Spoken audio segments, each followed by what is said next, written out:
nagapasalamat kami nining buntaga nga ikaw nagapanalangin karon sa tanan nga nagapaminaw. Panalangin ni Ginoong Diyos ang ilang panglawas nga ikaw mag-aayo, mag-ahikap sa ilang mga balatian. Daghang salamat ikaw mo ikalinaw nga itong panimalay nga dunay mga problema kagubot. O ikaw maoy panalangin nga itong tanan nga naa sa negosyo, pagpamuhi o pagpanagat. Daghang salamat nga kining tanan ikaw mo'y tinugdan. Daghang salamat nga ikaw ang tanan, Ginoong Diyos maoy nagahatag niini.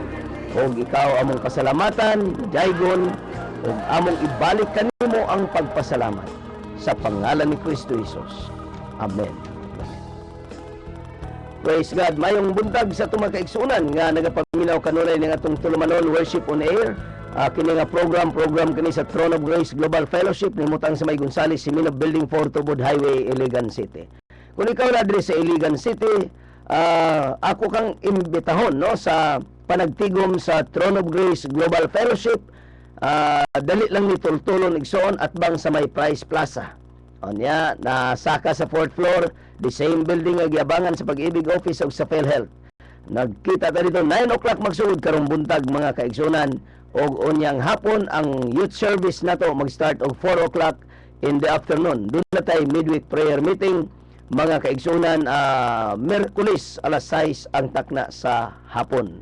Kung ikaw doon ay mga prayer request, kung ikaw doon ay mga suliran sa kinabuhi, pwede na mo na nga i-text sa amoa, inigabot niya na amo ka nang idadon sa pagampo sa pagtuong ang Diyos mga kaigsunan. Mao sa gihapon ang kagahapon karon og sa walay katapusan, mutubag siya sa atong mga pagampo. So welcome kayo ang imong mga text nga imong ipadala nganhi kanamo. Isulat lang kini maong cellphone number 0919-819-7708. Akong Osbon 0919-819-7708. So inigabot sa imong text, ako kanang basahon igsoon og unya magpasalamat kami sa imong pagpaminaw dinhi sa radio nato.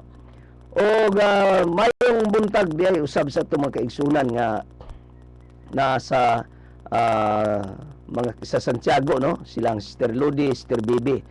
Og nagpasalamat kita sa Ginoo kay sa mga scholars, mga igsoon, daghan ang mga with honors, mga top 10 sila mga kaigsuonan. Salamat sa Dios nga niangat ang ilaang passion or kanang ilang mga tinguha sa pag-eskwela o na gitawag og ang ilang hunahuna naagayod na sa pag-eskwela. Og salamat sa Dios nga malipayon kay ko nga nagtan-aw niini mga kabataan, mga kaigsuonan nga nakakat-on gid sila. Og ako nagtan-aw nga malampuson unya kini nga mga estudyante. O congratulations no, sa tanang mga graduates. O usa niini mga kaigsunan sa atong si John Carr, siya usa ka first honor sa 3rd year high school. Okay, salamat sa Dios. O dunay 3rd honor, dunay top 5, top 6, top 8, dunay top 10. O daghan pa mga kaigsunan diri usab sa under the bridge mga kaigsunan or riverside nga side. Duha man ka grupo nga tuang giatiman nga mga estudyante, doon nagyapoy first honor. Wa pa na ako makuha ang iyang pangalan igsoon. O doon ay mga daghang mga nakakuha og mga honors. Mo kini ang uban na honor your father na lang, your father, your mother, kay kana mo kabubuton sa atong Ginoo. Pero congratulations sa tanan nga mga graduates o usab ang ako ang pag-umangkon mga kaigsunan. Mo graduate usab siya diya sa IIT usa ka education no ang iyang gikuha karong April ang ilaang graduation day. O si Esther no, Esther Isik. So ang Ginoo magapanalangin kanimo Esther, tagaan ka si Ginoo og mayong panglawas og maayong pagpanarbaho. Praise God. Pero matuta sa pulong sa Ginoo mga igsoon, ang atong topic is how God works. Giunsa ba sa Dios ang pagpamuhat? Giunsa man niya pagpanarbaho? Kaya nagingon lang balang kasulatan nga ang Dios nagatrabaho, no? Ingon si Jesucristo, my Father works until this day. Niining adlaw akong amahan nagapamuhat. Adlaw nga Sabado, siya nagapamuhat ang Dios, ingon ni Jesucristo. So ang Ginoo mga kaigsunan nagapamuhat sumala sa pulong nga iyang gisulti. Praise God. Sumala sa pulong. He creates through the spoken words. He speaks and it is done. Nagabuhat siya, he creates through the spoken word. Sa tubag unsay nasulat diha sa balaang kasulatan, kini mo gibantayan sa Dios aron iyang trabahoon, iyang tumanon. Sa diha nga ni sulti siya mga kaigsunan, mahitabo gayud unsay gisulti. Now this get to the very heart of prayer, because when God chooses to do something, it is passed on to His people, who in turn speak it into existence. Sa ato pa mga kaigsunan, kung ang Diyos doon na siya gustong mahitabo o buhaton, magpili siya tao nga iyang butangan sa iyang pulong aron kini maoy mosulti og unya mahitabo mga igsoon. Example mao si Jeremiah, no? Ngayon diri nga prayers that are answered are prayers that have originated in God. So if you read Jeremiah chapter 1, we won't do it today for the sake of time, but you'll find out God determined to do something in the earth among certain nations. And it says that He put His words into Jeremiah's mouth for him to speak them. But when Jeremiah spoke them, they came to pass. God, you say, didn't act alone. He acted through Jeremiah, a human servant, to accomplish His word. This is really, and to understand this is really important. Now, mga igsoon, ang Ginoo, mubutang siyang pulong sa atong baba, aron kita mosulti sa pulong nga gibutang niya sa atong baba. Si Jeremiah, tao siya nga pareho nato. Dito gibutang sa Dios ang pulong niya sa iyang baba aron mosulti siya. Og sa diya nga misulti siya, sumala sa pulong nga gibutang sa Dios sa iyang baba, natuman kini. So sa kini ka importante nga tumasabtan nga kining pag-ampo dili lang diay siya paghilak, dili ni siya pagkonbinsi nga ang Ginoo maluoy nato og mutubag nato. Tungod kay ang Dios maluluyon man. Ang Dios nagaingon siya, "Call unto me and I will answer unto thee, exceeding great and mighty things which thou knowest not." Wala nimo mahibaluoy ang kung ikaw mutawag sa Dios, mutubag ang Dios. Mo kini ang iyang pasalig mga kaigsunan. Pero usan ni kabutang, ang mga butang nga atong iampo, unsa ba ang kabubuton sa Dios sa atong kinabuhi, sa atong pamilya, sa syudad nga din kita nagpuyo, sa barangay o sa purok, sa dapit nga nasod kita nagapuyo. Unsa may kabubuton sa Dios niya nang adlaw nga gusto niya nga atong isulti. Kana ang pinakaimportante nga doon na kita'y word. Mo gani hinungdan mga kaigsunan nga from the very beginning ini nga pagtudlo may tungod sa prayer mga kaigsunan, that prayer is a relationship. Kanang doon natin relasyon sa Dios. Tungod kay mahibaluan nato unsay kabubuton sa Dios sa diha nga kita dunay intimate relationship with God. So ang 1 John chapter 5 verse 14, and this is the confidence that we have in Him, that if we ask in anything according to His will, He hears us.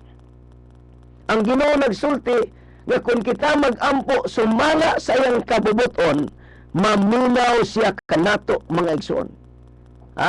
Bisan unsang butang atong pangayoon. Praise God. Mo kini ang iyang pasalig. If we ask anything according to His will, He hears us. Maminaw ang Diyos kanato. Provided nga it is in line with the will of our Father. So when we're talking about prayer, we are not talking about persuading God to do something which He is reluctant to do.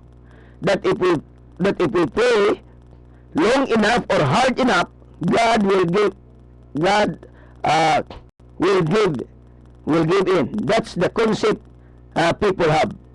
When we pray long enough and hard enough, if we persist long enough, God will give in to us and let us have it. Well, that's not the scripture. That's not the basic scripture concept of prayer at all. Mga igsoon, dili day tungod sa kataas sa atong pagampo. Dili day kay nagsakripisyo ta sa atong pagampo. Dili day kini mao'y mao'y garantiya nga tubagon kita sa Dios. Ang garantiya sumala sa Biblia kanang sumala sa in line with the word of God ang atong pagampo. In line with the will of God. So mga igsoon, importante kaayo nga atong masabtan kini nga relationship with God mo kana importante sa pagampo sumala sa iyang kabubuton. Now, prayer is cooperating with God, knowing what God has purpose to do, and He gives you and I the privilege. He says, look, this is what I'm going to do, but I'll let you speak it into being. So prayer is working with God in that line. Mga igsoon, kini diay magampo ta nga magsugid ta sa pulong sa Dios. Kanang pulong sa Dios mao ginay kabubuton sa Dios kay diha kita masayod. Mao na kung magampo ta para sa tong pamilya, pananglitan ang pamilya na kinahanglan kalinaw. Moingon kita, Ginoo, ikaw mo'y prinsipe sa kalinaw. Ikaw nagaingon nga, and the peace of God that passes all understanding shall keep your hearts and your mind. Magmalinawon ko sa akong kinabuhi, kay ikaw mo'y prinsipe nga nagapuyo sa akong kinabuhi. Kana nga pag-ampo, mga igsoon, mo kanay pag-ampo nga naay kabubuton sa Dios, kay ang imuhang isugid mauman ang pulong sa Ginoo. O nakinahanglan kabag dako nga mga panginahanglan para sa graduation, para sa imong panimalay, unsa may mga saad sa Dios nga atong isugid, nga atong tindugan, nga mo'y atong gamiton nga passbook para maka-claim kita sa mga saad sa Dios diya sa bangko sa langit.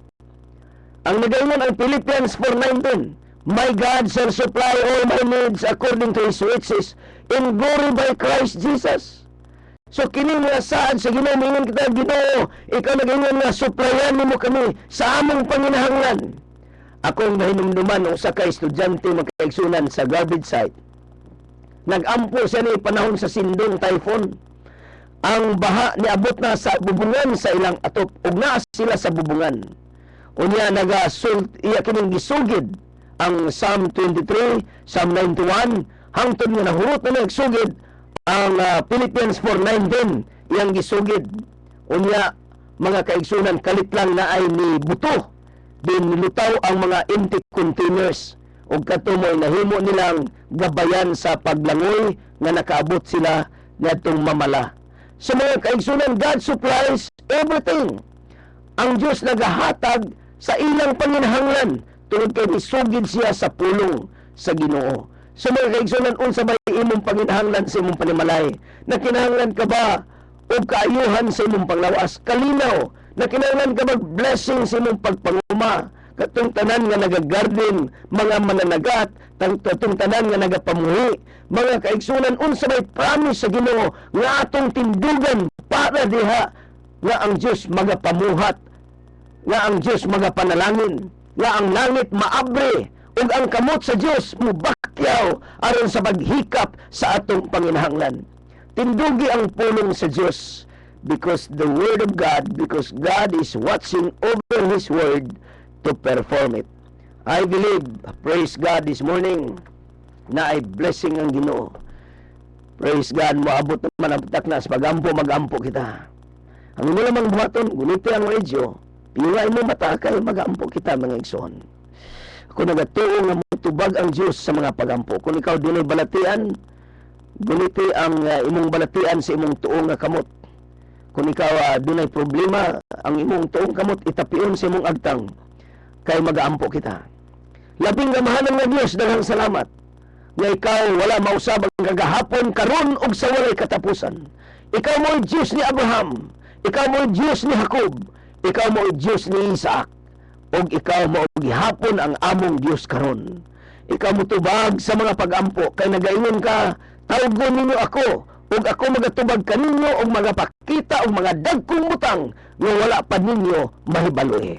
Daghang salamat Ginoo nga ang milagro sa kaayuhan mag-abot karon sa tanan nga nagapaminaw sa ngalan ni Kristo Jesus. Ang kalinaw mo hari silang hunahuna og sa ilang kasing-kasing ug sa panimalay ang kalinaw Ginoong Dios magahari. Panalangin niya ang tanang mag-uuma, tanan nga dunay mga negosyo. Daghang salamat nga dunay panalangin ug mawala ang krisis sa ilang kinabuhi. Kini mo akong pag-ampo pinagi sa pangalan ni Kristo Jesus among Ginoong manuluwas. Amen ug amen. Praise God. Higalag igsoon ning buntaga ako nasayod nga dunay gibuhat ang Dios sa imong kinabuhi.